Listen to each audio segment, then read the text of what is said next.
Amara Blake's voice wasn't loud, nor was it angry, but the calmness in each word was like a slow blade cutting through the air, taut like a violin string. The entire first-class cabin fell into silence. Every eye turned toward the teenage girl in a light gray hoodie who had just been removed from her first-class seat, simply because she didn't look like someone who should be sitting there. Not everyone would dare to ask the question that Amara asked. Not everyone would have the courage to reclaim the seat they deserved through calmness, not power. This is not a story about privilege. This is a story about dignity, about a young girl who was humiliated in front of a crowd and how she made the entire system reconsider itself. This emotional and inspiring story not only made millions reflect, but also led to real change in an entire industry. Watch until the end to find out what this girl did and what lesson her powerful father taught the world about fairness and self-respect. Don't forget to like, share, and subscribe to the channel to spread these human stories to more people. Now, let's begin the story of Amara Blake, the brave girl in the sky. Amara Blake appeared no different from any other ordinary young woman, calm and polite, holding a first-class ticket, a gift from her father meant to be a gateway to an exceptional experience. But instead, it marked the beginning of an unexpected series of humiliations. With her gentle demeanor and modest appearance, Amara didn't stand out among the other passengers. But the moment Helen Sutter, the head flight attendant with platinum blonde hair and a cold, detached air, saw Amara, everything changed. Helen's gaze was sharp, and her judgment even sharper. In her eyes, Amara didn't belong in first class. She was a misplaced guest.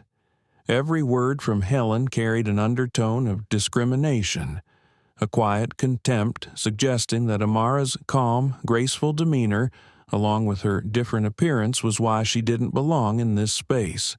Amara sat by the window, wearing a light gray hoodie and simple jeans clothes chosen for comfort, not to show off. In her hands, she tightly clutched her boarding pass as though it were a badge of honor for her outstanding academic achievements.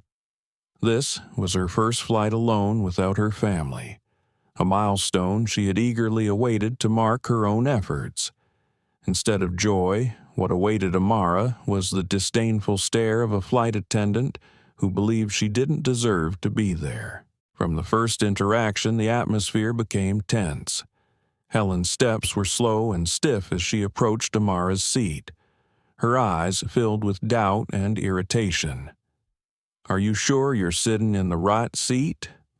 Helen's voice was sweet but laced with sarcasm.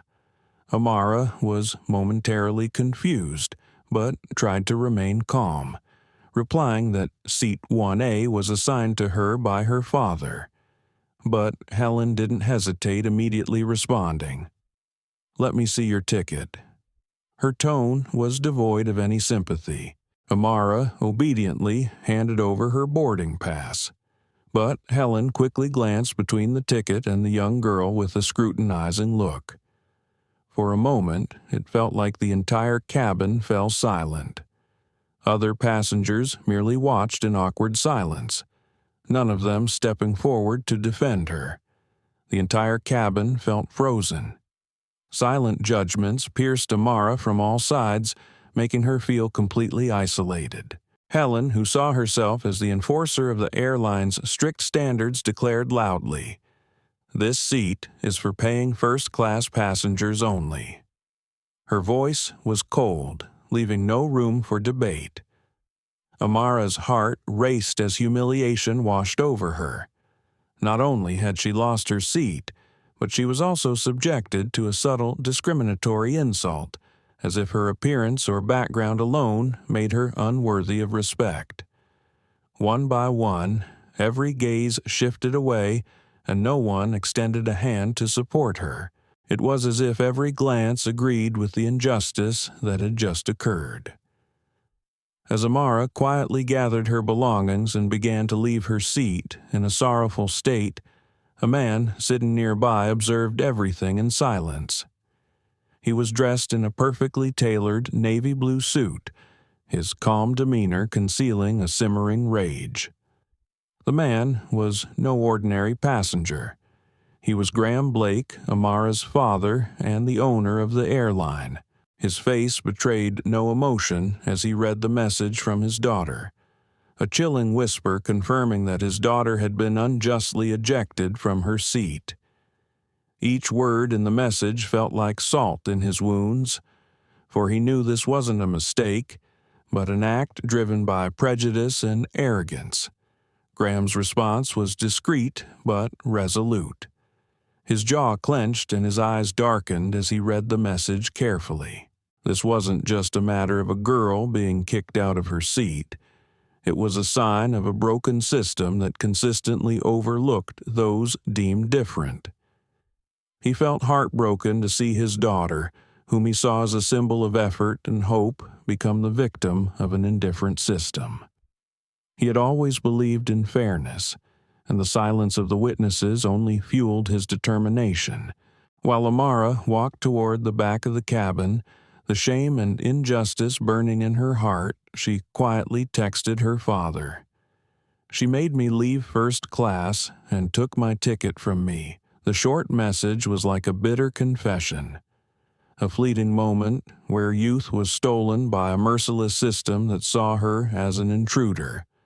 From afar, amidst the indifferent and cold stares, Graham continued to watch with a piercing gaze.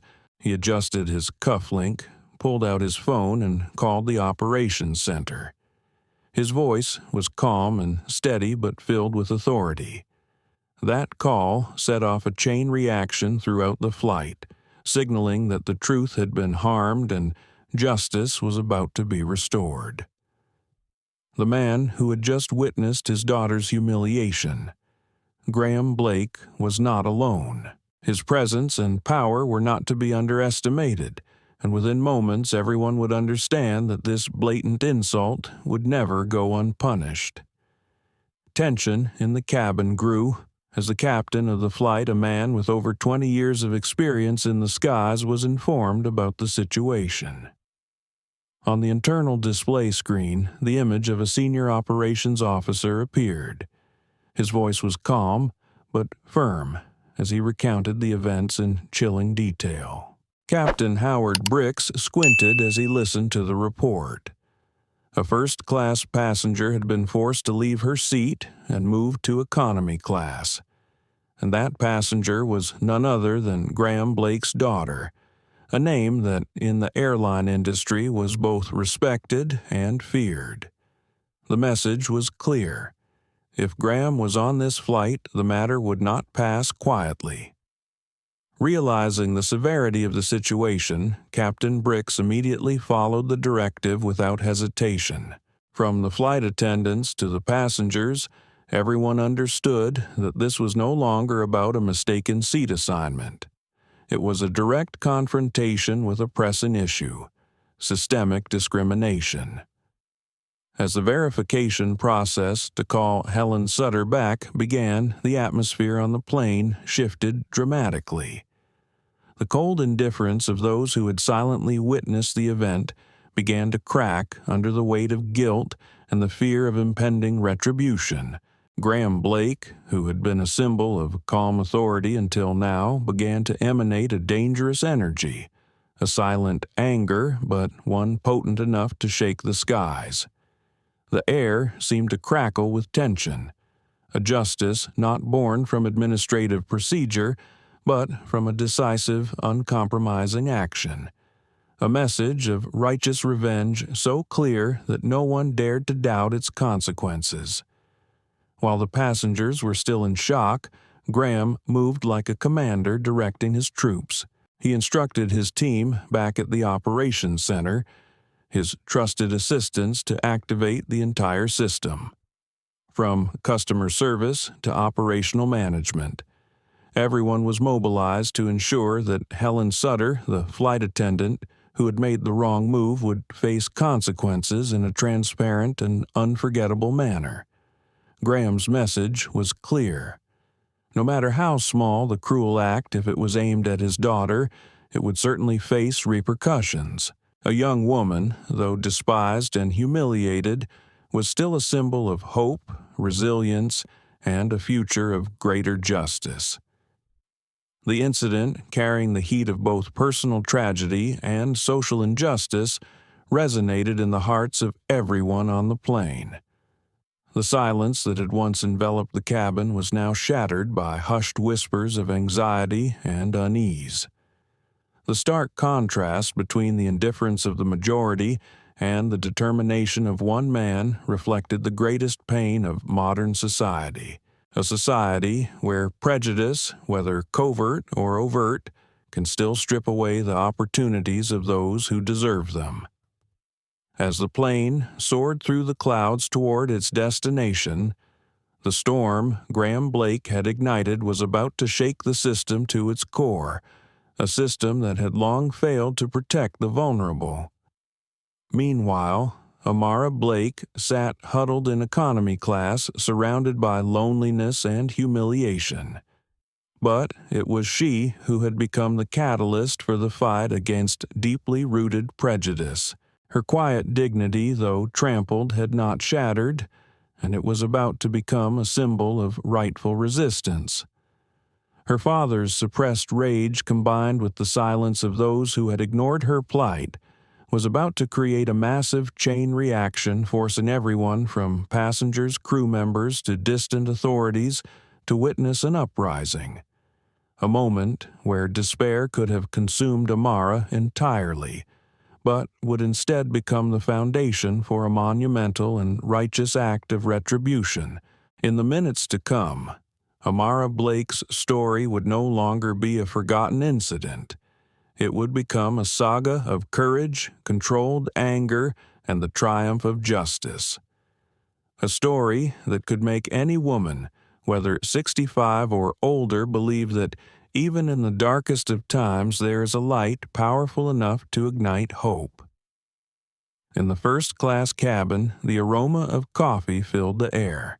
Helen Sutter, with a self-satisfied expression, stirred sugar into her coffee, without a thought to the consequences of her actions. In her mind, forcing Amara to leave her first-class seat was just part of the job.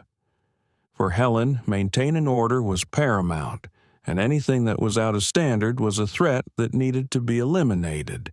Helen Sutter failed to grasp the weight of the cruelty in her actions, and she never anticipated the ripples of emotion she had caused in everyone on the flight. Even the other flight attendants, who normally followed her commands without question, now exchanged anxious glances, quickly looking away whenever she passed by. The dry, crackling sound of the intercom cut through the quiet space like a bell tolling Helen Sutter. "Please report to the cockpit immediately." The sound was sharp, like a spoon tapping against a porcelain cup, exactly at the moment Helen was sipping her coffee as if nothing were amiss. In that instant, she froze in place. Unsure if she had misheard, she stood still for a few seconds. Her colleagues quickly pretended to be busy, as though they wanted to deny what had just occurred. With no time to reflect on the consequences, Helen set her coffee cup down, adjusted the crease in her perfectly tailored uniform, and made her way toward the cockpit with heavy steps. Each of her steps down the glossy aisle seemed to stretch on forever. With every step, it was a reminder that the storm was approaching. Little did she know from seat 1B. Graham Blake, dressed in a dark blue suit, sitting motionless like a statue, was watching her every move. His face was expressionless, but his gaze was cold enough to freeze colder than any clouds Helen had ever flown through. As she entered the cockpit, Captain Howard Bricks, a seasoned pilot, pointed to the seat next to him. On the other side sat Anthony Wexler, a representative from headquarters, his eyes sharp as a blade. He didn't beat around the bush. We've received a report that a first-class passenger was asked to leave her seat, without just cause, he stated bluntly, without a trace of emotion. Her name is Amara Blake. The atmosphere in the cockpit thickened. Helen forced a smile and began to explain that there was a young passenger in seat 2A who seemed to have been in the wrong seat, and she had simply adjusted the mistake. But when asked to verify by checking the boarding pass again, she hesitated and admitted that she had only glanced at it and hadn't recognized the name. Her confessions fell into the room, like cold raindrops on a winter window, soft yet chilling. Wexler leaned forward, his voice low but firm. "Did you make that decision based solely on how the passenger looked?" The question cut through all her excuses like a knife. A slight nod, a shaky exhale, and everyone understood this was no longer a seating error. This was a prejudiced act full of bias, and it could not be accepted. Amara Blake is not an ordinary passenger. He emphasized she is the daughter of Graham Blake, the owner of this airline, and you humiliated her in front of the entire cabin. Helen's face turned pale. She tried to argue that she was just doing her job, that it was an honest mistake, not intentional. But all her arguments were dismissed by Captain Bricks in a calm yet stern voice. "You will return to first class. You will apologize in front of all the passengers and personally escort Amara back to her seat. After the plane lands, you will appear before the disciplinary board to take responsibility. No form of discrimination is permitted, not even the slightest." The judgment struck Helen like a blow, yet she had no choice but to stand firm. Her hand trembled slightly as she pushed the door open to leave the cockpit. She returned to the passenger cabin, her face no longer calm. The passengers, who had previously exchanged only polite smiles, now looked at her with a mixture of curiosity and discomfort. Her colleagues, who had once been friendly, avoided her gaze, pretending to be busy as though they didn't know her. In seat 1B, Graham remained seated, his eyes filled with power as if he could see right through everything. Without a word from him, that look alone was enough to make Helen understand he hadn't forgotten, and he didn't forgive easily. Meanwhile, Amara sat quietly in economy class, slipping her headphones in as an excuse not to listen to the whispers around her. But those whispers still seeped into her mind, hushed voices, pitying glances, and an isolation that rose like an undercurrent within her. Her posture was straight, yet her body was stiff with the lingering pain. At that moment, Helen, now stripped of her usual confidence, silently approached Amara's row. Her voice was softer than usual, tinged with nervousness. "Ms. Blake, it seems there's been a misunderstanding."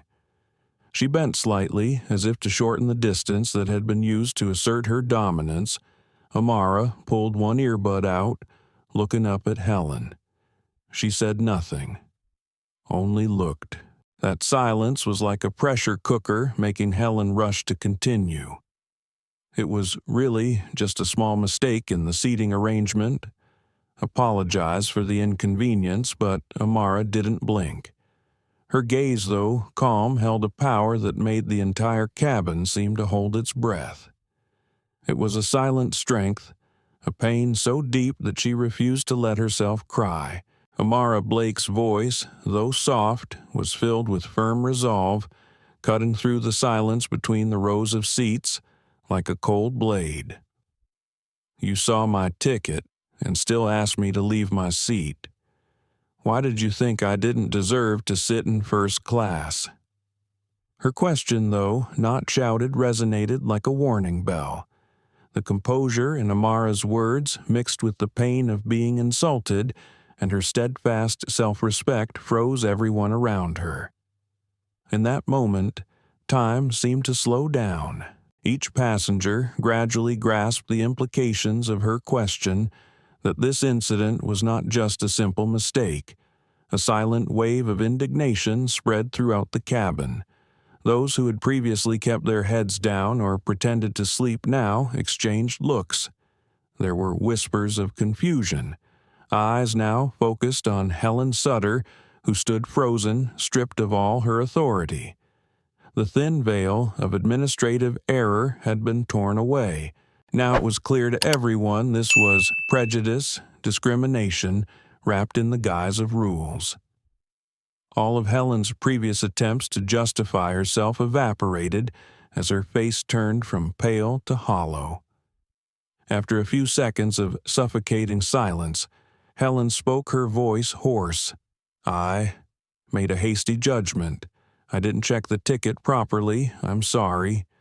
A trembling confession, but it could not undo the pain that Amara had endured.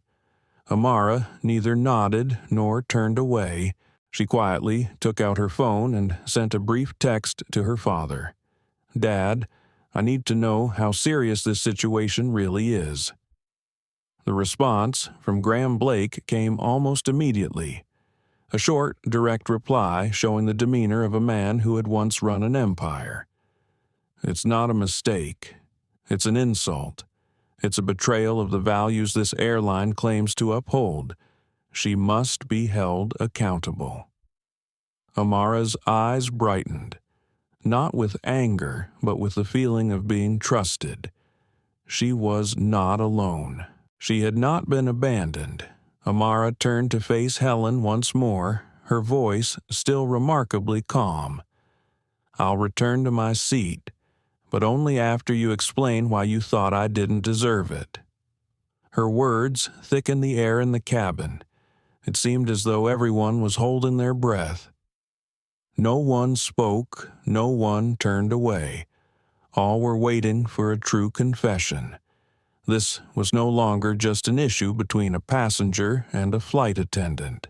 It had become a test of courage, honesty, and morality for everyone present. The looks from everyone around were no longer those of detached indifference. They shared in the discontent, empathized with Amara, and began to feel ashamed of their previous silence. Helen Sutter, who had once used rules to assert her power, now stood before the unflinching face of the girl she had once scorned. Every word Amara spoke was like a blow against the wall of prejudice she had relied on. "No one in first class has been asked to show their ticket. Except for me," Amara continued, "and you saw my ticket, but still told me to stand. Your actions were not just a mistake." Helen's face gradually contorted under pressure. Her hand visibly trembled. She opened her mouth, but it took several seconds before the words came out. You're right.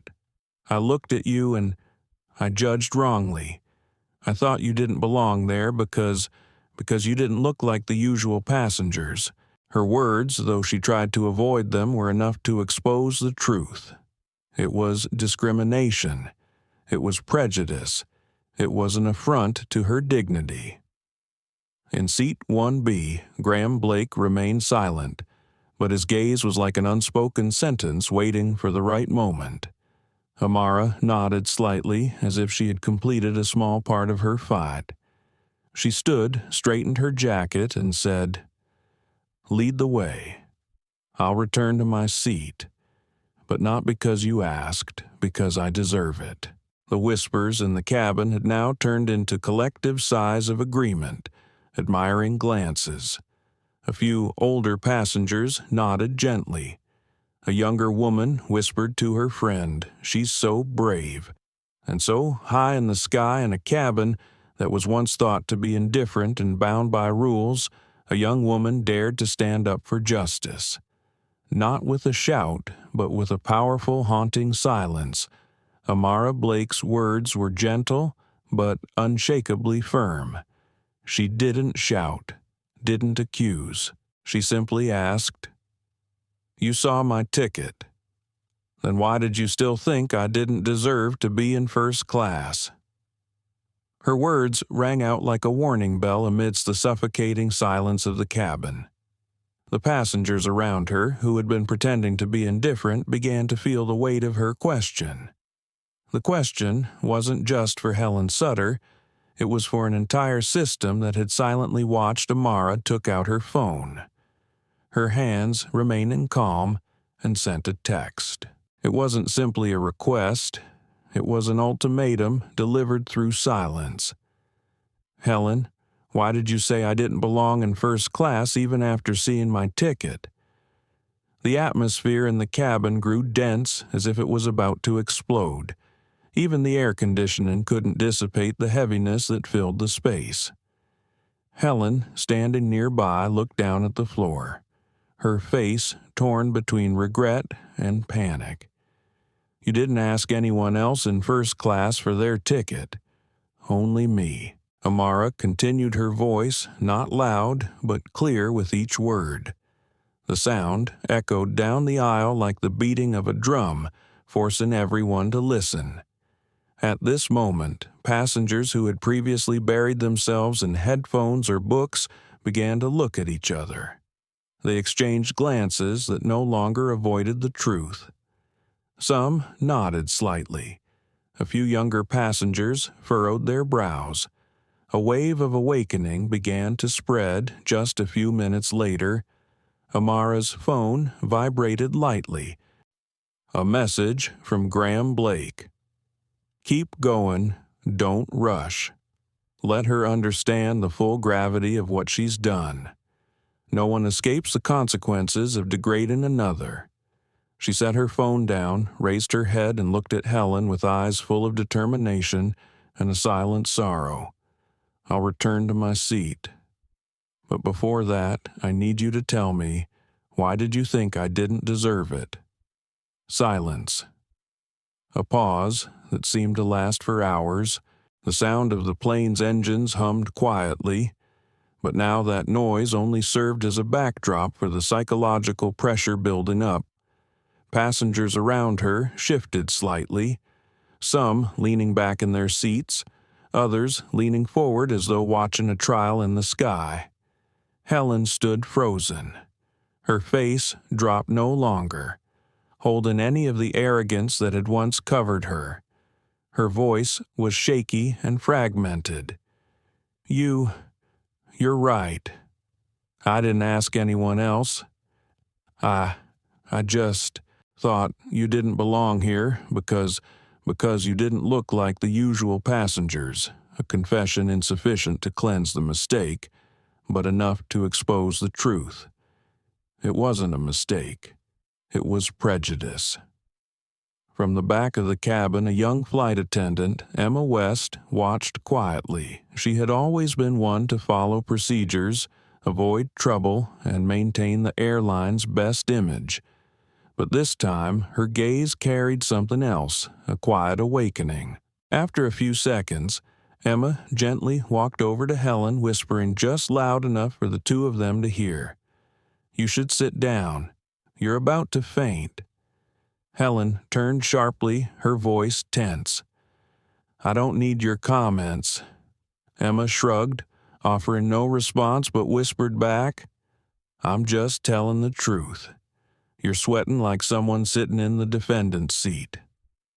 That brief exchange, though small, vividly illustrated the contrast between passive cruelty and courageous empathy. Helen, who had once represented power and rules, now became a living example of the cost of a wrong judgment.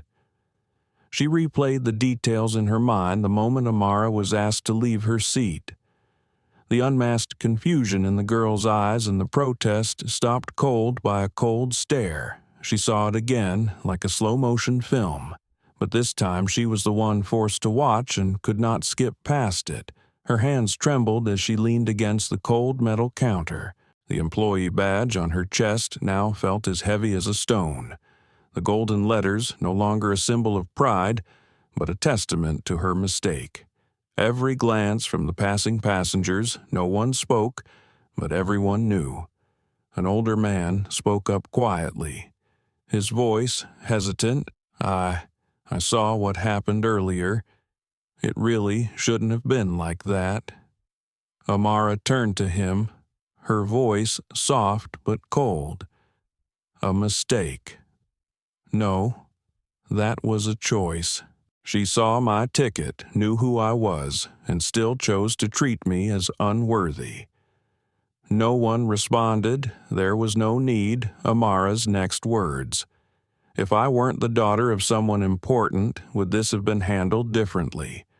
Cut like a sharp knife into the heart of every person in the cabin." In the service area behind, Helen clutched the cold metal counter. Every attempt to wipe her sweat with a tissue made her realize she couldn't erase the consequences. Everything she had once believed in, that she was the representative of principles, that she was doing the right thing, now lay in ruins. An intercom bell rang out cold and urgent.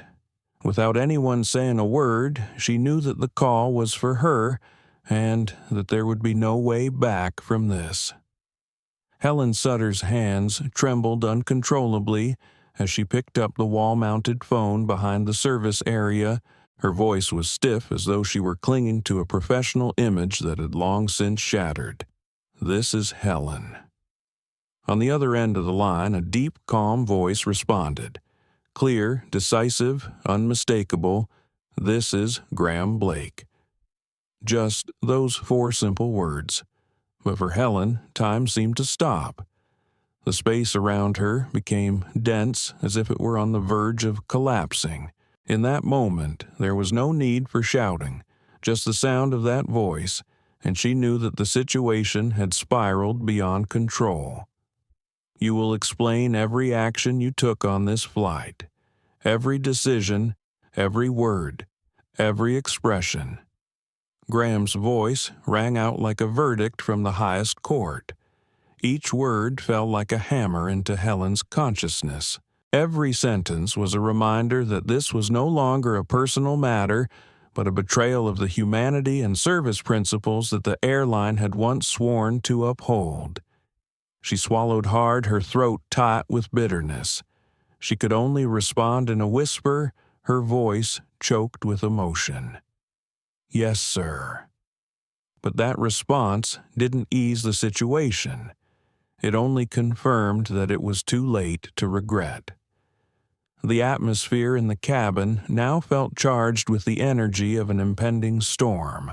No one spoke, but everyone felt that punishment was coming and it would not be gentle. Amara Blake sat back in first class, her eyes gazing out the window at the gray clouds drifting silently. Her face remained calm, but inside there was a whirlwind of memories, the veiled insults wrapped in false politeness, Helen's cold stare, and the silent complicity of those around her. Her fingers gently gripped the old novel, a book she had read dozens of times now, serving as her last mental shield between her and the injustice she faced. A text notification lit up on her phone. It was from her father, Graham. "She will never be allowed to speak to you again unless truly necessary." "I've made that clear." Amara's smile was faint but heavy with meaning. It wasn't one of victory, but of quiet peace after the storm. She slipped her phone into her pocket, her gaze unwavering as though silently declaring, "I won't let this pain define me." Across from her, an older man, his neatly combed silver hair and polished leather shoes leaned slightly toward her. "Miss, I just want to say what happened earlier was truly unfair. You handled it with great composure." Amara looked at him, a faint smile brushing her lips. She replied without a hint of bitterness, "I know. If I had shouted, people would have called me rude. If I stay silent, they'll praise me for being composed." Her words cut through the air like an arrow embedding deeply into the present. The passengers around them heard, and they understood. They understood that this girl was not just someone who had been wronged. She was a representation of everyone who had been judged simply for their appearance. In the service area, Helen leaned against the counter. Her face had turned pale, her palms damp with sweat. Every step her colleagues took as they passed by felt like a small blade silently cutting into the pride she had once believed to be invulnerable. She tried to reorganize the water trays, wipe down the teapot, but every action seemed pointless. The whispers, the sideways glances from the crew had now become an indictment. Without words, Emma West turned back silently, placing a tissue on the counter beside Helen. "He is Mr. Blake, isn't he?" she asked softly, her eyes never leaving Helen. Helen merely nodded like a prisoner being called in a courtroom. "He doesn't need to shout," Emma added his presence. "Here is enough." The flight continued to glide through the blue sky, but inside a silent earthquake was taking place. A wrong action, an unfounded refusal had triggered a necessary cleansing. And there, in the very first-class seat that had been denied a young woman, Amara Blake was teaching society a lesson in dignity. That dignity doesn't come from the seat you occupy, but from how you face injustice without lowering your head. In the back service area, Helen Sutter sat motionless, her entire world seeming to collapse. The power she once held, the confidence that had once cloaked every step she took, was now reduced to a fragile shell as breakable as glass under the fluorescent lights. The whispered conversations of her colleagues, the disappointed looks from the passengers, all felt like arrows piercing her heart. With each passing second, she felt it more clearly, the decision made in an instant, based on a shallow prejudice about a young girl, had destroyed the career she had spent years building. She clutched the crumpled tissue in her hand, trying to wipe away the cold sweat that covered her palms. But the sweat only soaked through, more a testament to the panic she could no longer conceal. Even the cold metal counter could not soothe the storm raging in her mind. In the cockpit, Captain Hastings and the co-pilot maintained regular communication with the ground control. But what they were transmitting was no longer the usual updates. It was a message about an impending investigation, a warning about an unavoidable confrontation. "Someone will have to take responsibility for this." The co-pilot muttered, his voice gravelly, as if it carried the weight of the entire aircraft. "And I don't think she understands how bad this is going to get." When the seatbelt sign blinked on Captain Hastings' calm professional voice rang out, instructing everyone to prepare for landing. But in the back of the cabin, Helen still stood frozen, as if caught between the desire to escape and the fear waiting at the door. The plane descended. In the cabin, some passengers quietly closed their laptops. Others began packing their belongings, but most of them were looking ahead, waiting for something. And then he walked in, a tall security officer with broad shoulders and a stern gaze. Without speaking loudly, his mere presence caused the atmosphere of the entire cabin to stretch taut with tension. Every small conversation quieted, every whisper ceased when the officer scanned the cabin and called out firmly, "Helen Sutter." The curtain separating the service area opened. Everything seemed like a prearranged ritual. Helen stepped out her steps, heavy, dragging the weight of her mistakes behind her. In first class, Amara Blake didn't take her eyes off the image. She didn't say a word. But her silence, strong and resolute, was like a quiet flag of defiance. She didn't need to stand up, didn't need to accuse her resilient existence in the seat she rightfully belonged to, was the clearest affirmation dignity cannot be taken away just by a prejudiced glance. Her father, Graham Blake, nodded slightly from the seat beside her. A nod without words, but heavier than 1,000 speeches. The final moments before the plane touched down felt like a dramatic scene set up for a grand stage. Ladies and gentlemen, welcome to your destination." The captain's voice rang out warm but full of meaning.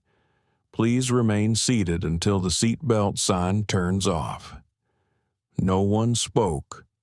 No one moved. It felt as though they weren't listening to a standard flight instruction, but the opening of an ending. The end of the injustices that had been allowed to persist for far too long. Under the harsh white lights, Helen Sutter, once the embodiment of rules and power, was now just a broken, shattered image, escorted out of the cabin as a warning to anyone who thought they could overlook fairness with confidence and uniforms.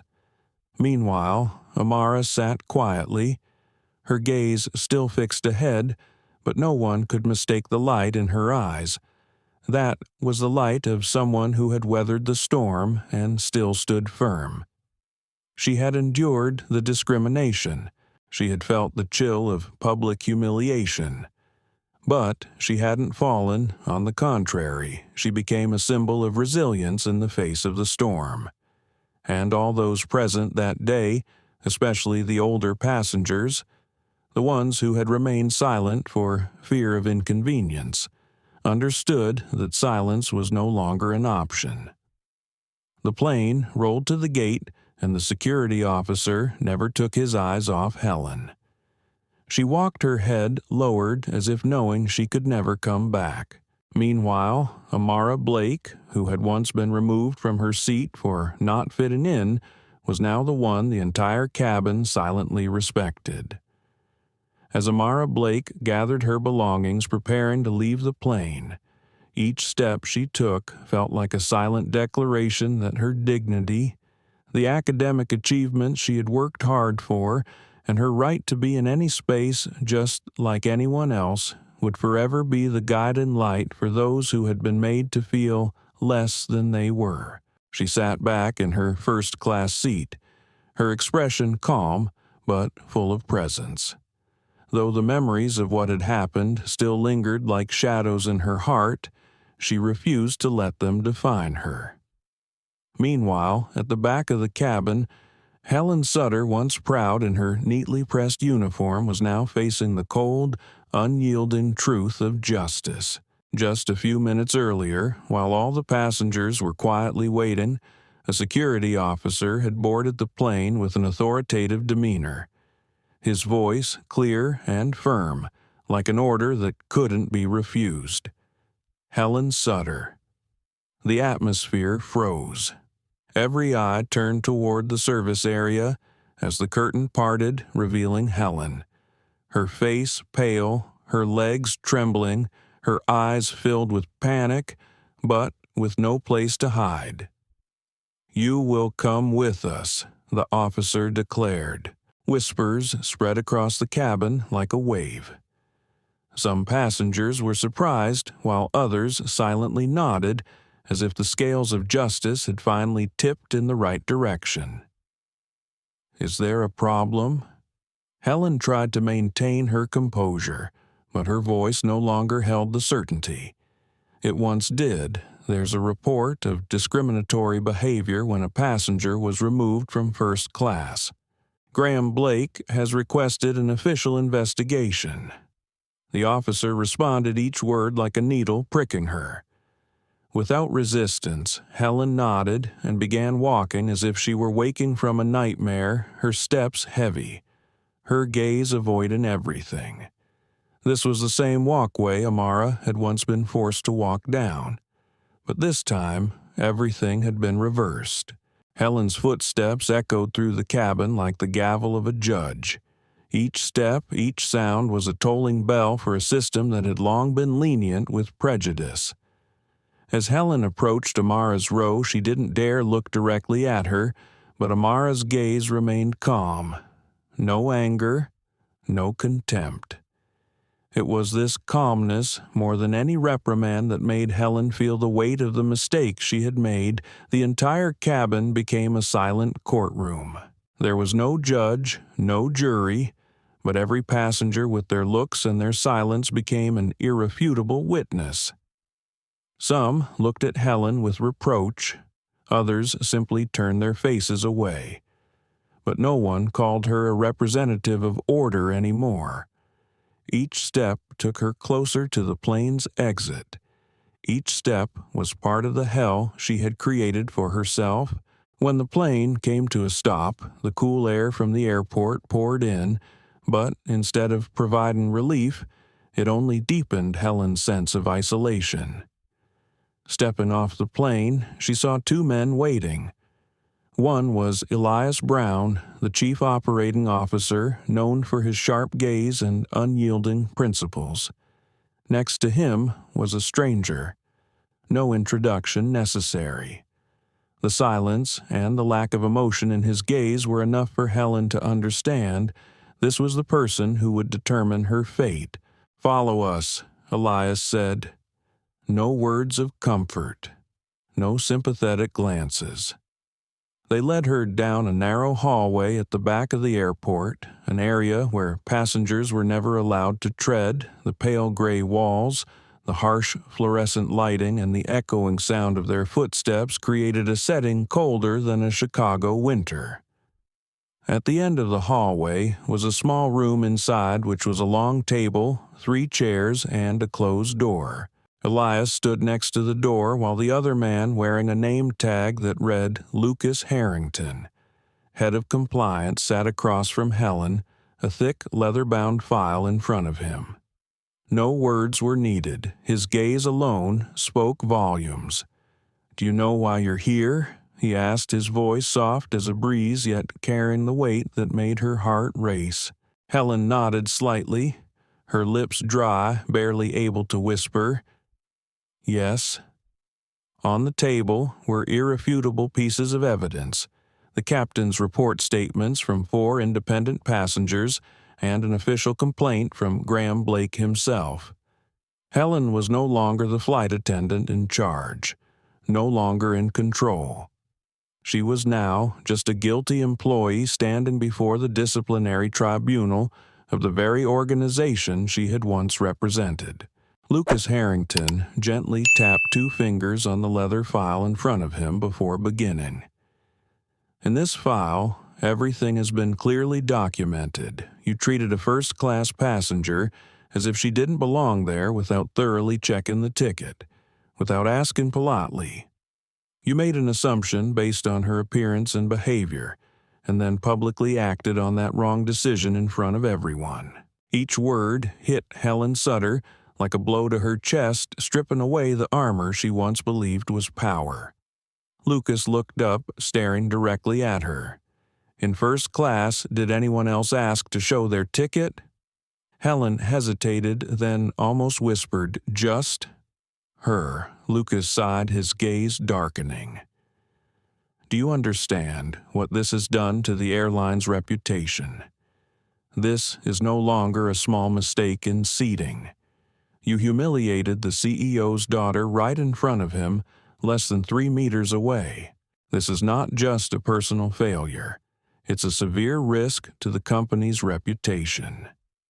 In that moment, tears welled up in the corners of Helen's eyes, but she bit her lip to hold them back, not out of courage, but out of the shame she couldn't put into words. "I made a mistake," she stammered, but even she could hear how hollow her voice sounded. "No," Helen Lucas said, his voice, quiet but resolute. "You made a choice. A wrong, dangerous, and public choice. You represent the company, and you've created a media crisis that's spreading fast on social platforms. A passenger filmed the incident and posted it before the plane even landed. It felt as though the whole room was collapsing on Helen. We are suspending you immediately with no pay." Lucas declared, his voice firm without room for argument. "You will receive notice about your disciplinary hearing within 72 hours. During this time, you're not permitted to access any company facilities or contact current employees." He then closed the file with a soft click, but the sound echoed like the closing of a door on the career Helen had once been proud of. Helen's legs felt numb as she left the meeting room. The fluorescent lights in the hallway blazed brightly but coldly, casting shadows over every step she took, like stage lights in a tragedy with no escape. On the other side of the airport, in the quiet and luxurious VIP lounge, Amara Blake sat with her father, Graham Blake. The room was bathed in soft yellow light, with plush leather chairs and a faint scent of wood, a world completely opposite from the chaos they had just endured. Amara sat upright, holding a cup of hot tea, her gaze distant. She wasn't trembling, wasn't broken, only calm, sharp as a blade forged by the very injustice she had suffered. Graham leaned forward slightly, his voice gentle but full of concern. "Are you okay?" "I'm fine," Amara replied, her voice soft but sure. "Did anyone bother you after you returned to your seat?" "No. I think they're afraid," she responded in a cold tone, then smiled faintly, a smile that was both weary and proud. Graham nodded, relieved. "We've suspended her, at least for now. If she doesn't admit her mistake and understand the consequences of her actions, she won't have another chance. People like her never admit their wrongs," Amara replied, her gaze unwavering, a statement that was both sad and firm a few hours later when the sun had set behind the glass rooftops of the airport. Helen sat alone in a small apartment, her flight attendant uniform still on, now just a fabric that itched and constricted like a false skin. The apartment was silent. The only sound was the faint hum from the hallway light, like the world silently turning its back on her. The company-issued tablet sat motionless on the desk. Its screen black deactivated the moment the suspension order took effect. A cold notification from the executive team was already opened on her computer screen, its title brief, "Suspension Notice." A soft vibration from her phone startled Helen, but instead of a message of concern, it was just the heavy silence of unanswered texts. Her colleagues, once close, those who had praised her for handling crises, now avoided her, as if she carried an infectious disease. In her mind, the images of Amara's cold stare, Graham's sharp voice, Emma's sympathetic silence, and the passenger's silent judgment played over and over. For over 10 years, she had believed she was doing the right thing, following the handbook, adhering to regulations with no emotions. But now, all those rules had become a mask for the prejudice she hadn't recognized. She hadn't just lost her job, she had lost the image of herself, an image she had falsely believed in for all those years. In the moment when the truth became undeniable, when the suspension had been declared, Helen Sutter had nothing left but to face the emptiness in her own justifications. She couldn't turn back time, she couldn't erase Amara Blake's gaze, nor could she wash away the hurt she had caused a girl simply because of unconscious prejudice. The heavy guilt, the public shame, and the irreversible consequences for the airline's reputation were now burdens that Helen had to bear alone. The world outside continued to turn still, bustling with its indifferent rhythm, but the echoes of that mistake continued to reverberate in the small apartment where Helen had once proudly donned her uniform with confidence. Now it was just a piece of fabric hanging loosely on a hook, symbolizing the power that had fallen away. In first class, Amara still sat quietly, her face bore a calm, almost icy demeanor. But deep in her eyes was an ocean that had been stirred. The events on Flight 477 were like a bad dream, and every action of Helen, once seen as a role model, had left an indelible scar. The plane slowly descended. Inside the cabin, everyone could clearly feel the aftermath of that discriminatory act resounding loudly and clearly. The disciplinary process had been set in motion by none other than Graham Blake, the CEO of the airline, and Amara's father. His internal call had once been as cold as a breath of winter, but the weight of it was enough to shake the entire crew. "I don't need to hear excuses," Graham said through the line, his voice calm, yet as sharp as a razor. "The issue isn't me, it's my daughter. You made her feel unworthy. You treated her like a problem, and you did it in front of the whole cabin, where everyone chose to remain silent." After the call, Helen's hands trembled as she set the phone down. Each step she took down the aisle between the seats now felt like the sound of a gavel delivering a verdict. The probing gazes, the harsh white lights, and the Emma's Helen Sutter. "Please follow me," from the security officer.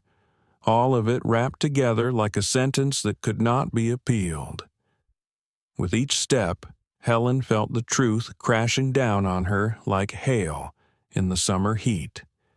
Each step was an accusation. Each gaze was a silent tribunal. When she passed Amara's row, the young woman simply looked up at her. No smile, no contempt, just a cold, deep stare, as if she were seeing straight through to Helen's soul. After the plane came to a stop, Helen was led through a cold internal hallway where Lucas Harrington, the compliance supervisor, and Daniel Rowe, the chief operating officer, were waiting. No one greeted her.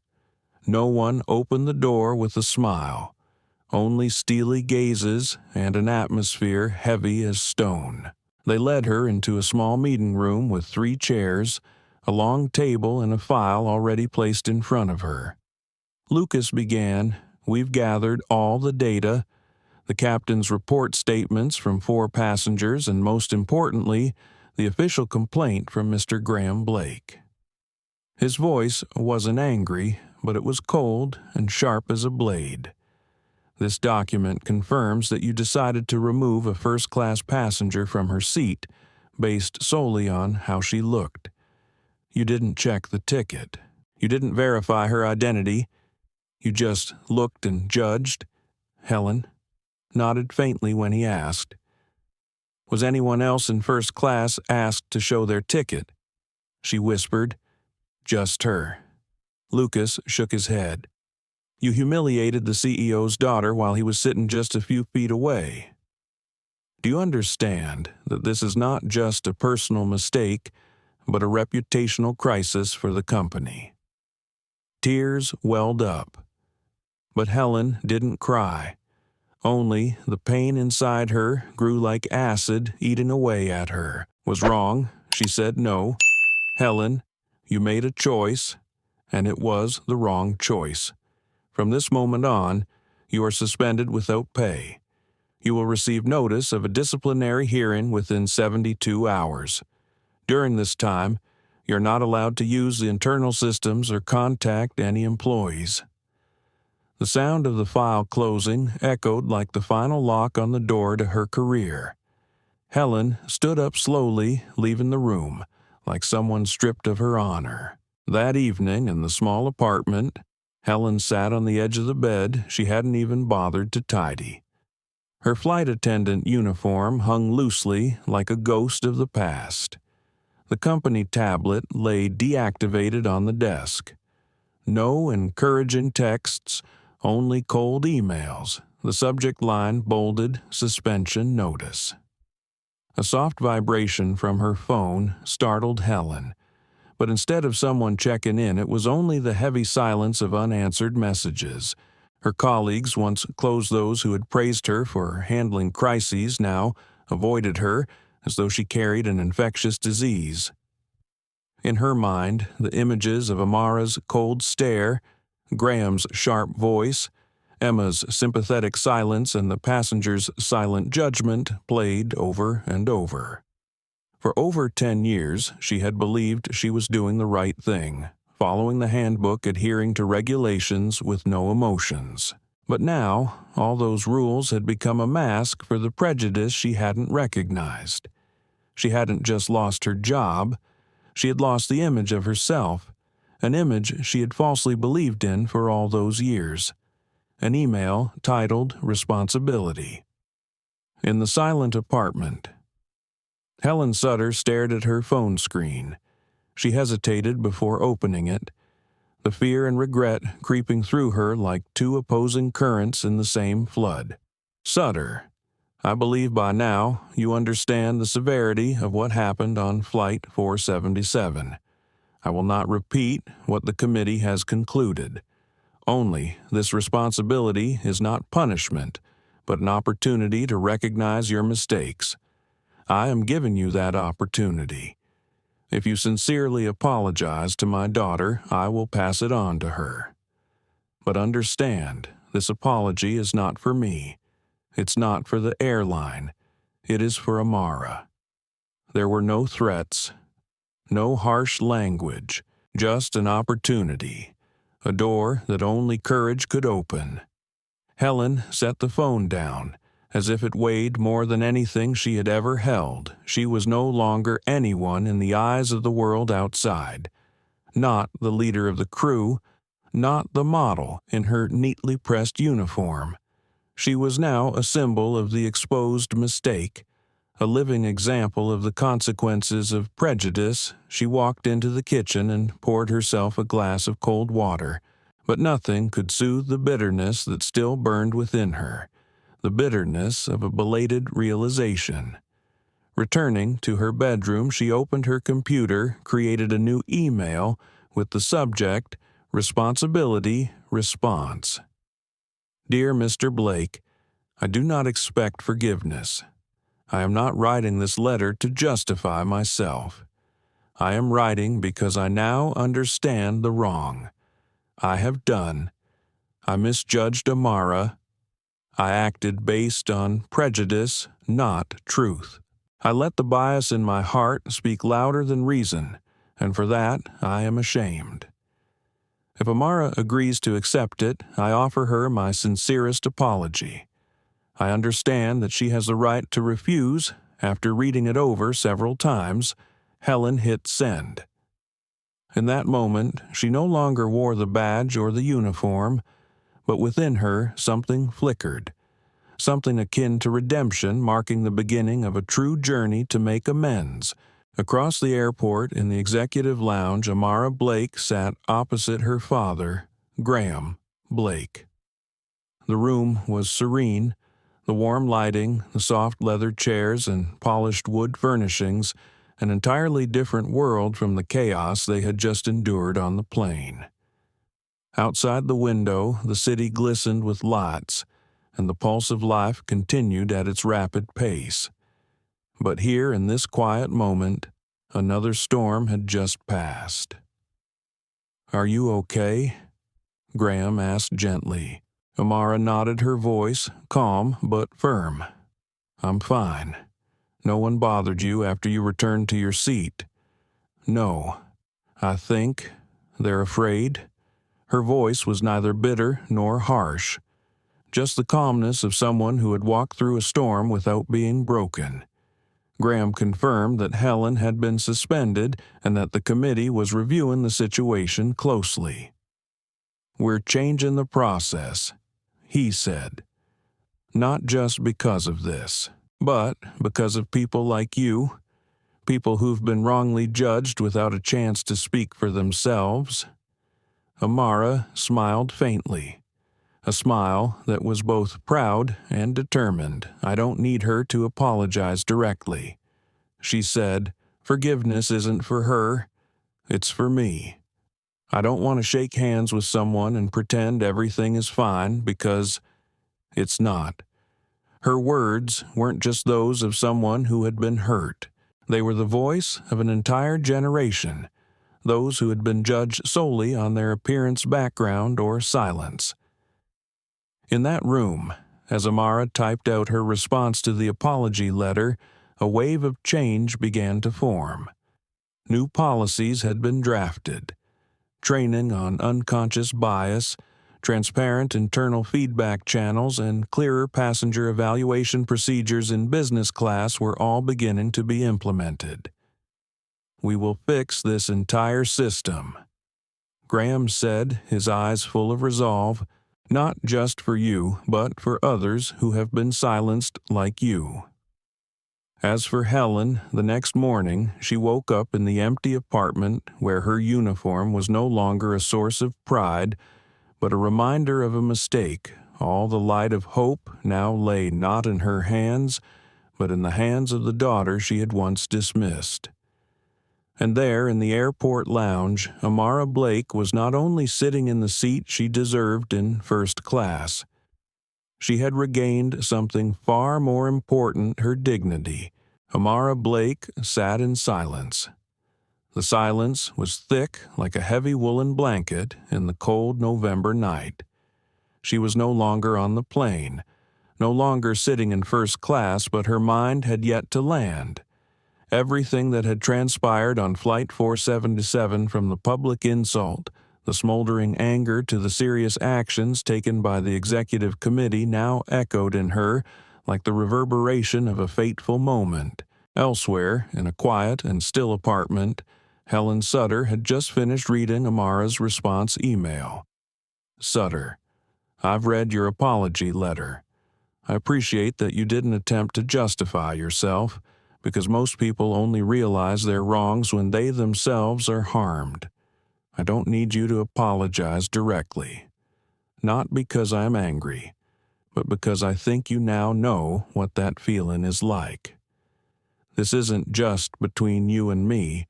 It's the story of those who've been judged before they had a chance to speak. I'm lucky because my father was there, but many others were not. And for that reason, I accept your apology. Not because you deserve it, but because I believe people can learn to change. Helen sat still. Those words didn't reject her, nor did they forgive her easily. They were a mirror she couldn't avoid reflecting the exposed mistake and the lesson she had to face. In the living room, Helen leaned back in her chair, her hands covering her face. The shame no longer came only from the suspension from the scrutiny of her colleagues or from the email titled Responsibility. It came from the realization she hadn't been fair. She had let the rules become a mask for the bias within her. Meanwhile, in the executive lounge at the airport where soft light filtered through the large glass windows, Amara sat across from her father, Graham Blake. She was silent, her face calm, her eyes steady but full of inner strength. "Are you okay?" Graham asked. "I'm fine," Amara replied, her lips slightly pressed. "No one bothered you again." "Perhaps they're afraid." Graham chuckled softly, not out of triumph but from the relief of seeing his daughter maintain her dignity amid the storm. Claire, no longer the Helen Sutter that people once knew, had sent Amara a handwritten letter. In it, she wrote, "I once thought that staying silent and following procedure was the best way to keep things calm. But now I understand silence can also become a dangerous tool when it's in the hands of someone with power. I don't expect forgiveness, only that from my mistake others won't have to feel what you once did."